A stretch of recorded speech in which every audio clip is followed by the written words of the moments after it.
In front of me is HOTWAV Note 12, and today I would like to show you how you can select and delete multiple photos at once.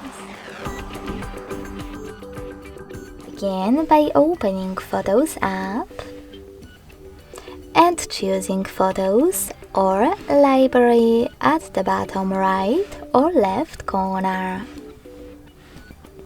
After selecting all of your pictures that you wish to delete, hold the chosen one.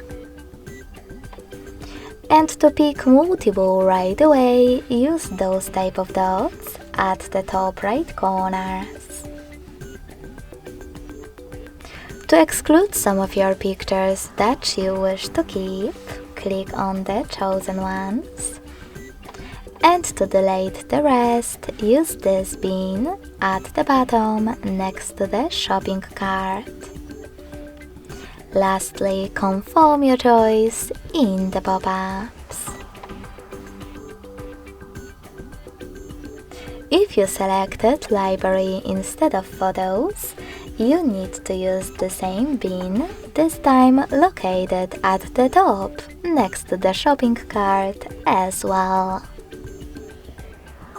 Thanks so much for watching. If you enjoyed this video, don't forget to leave a like, comment and subscribe. Bye!